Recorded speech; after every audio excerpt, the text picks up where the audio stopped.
Praise the lord. ఈ దినం మనం the lady with the lamp అని పిలువబడే ఫ్లోరెన్స్ నైటింగేల్ గురించి తెలుసుకుందాం. 1820 సంవత్సరంలో ఇంగ్లాండ్లోని ఫ్లోరెన్స్ అనే పట్టణంలో ఒక ధనిక కుటుంబంలో ఫ్లోరెన్స్ నైటింగేల్ జన్మించారు. 16 ఏళ్ల వయసులో జాకబ్ అప్పట్గర్ రచించిన కార్నర్ స్టోన్స్ అనే పుస్తకం ద్వారా తాను మారుమనసు అనుభవం పొందుకున్నారు.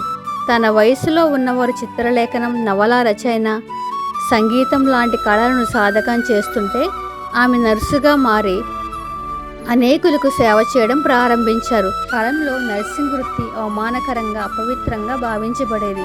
కానీ ఆమె యేసు చూపిన ప్రేమతో, దేవుని కృపతోనూ ఈ పనిని పవిత్రమైనదిగా ఎంచి ముందుకు సాగారు.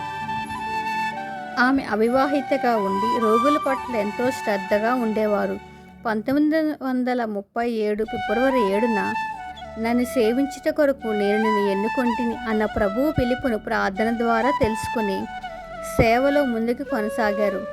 1859 సంవత్సరంలో లండన్లోని సెయింట్ థామస్ హాస్పిటల్లో మొట్టమొదటిగా నర్సింగ్ను స్థాపించారు. 1854లో క్రిమియన్ యుద్ధం ప్రారంభమైనప్పుడు ఆమె 38 మంది నర్సులతో కలిసి యుద్ధ ప్రాంతానికి వెళ్ళింది. అక్కడ దృశ్యం భయంకరంగా ఉండేది. రక్తం, వ్యాధులు, ఆకలి, మరణం. అయినా ఫ్లోరెన్స్ రాత్రింపగళ్ళు పనిచేసేది.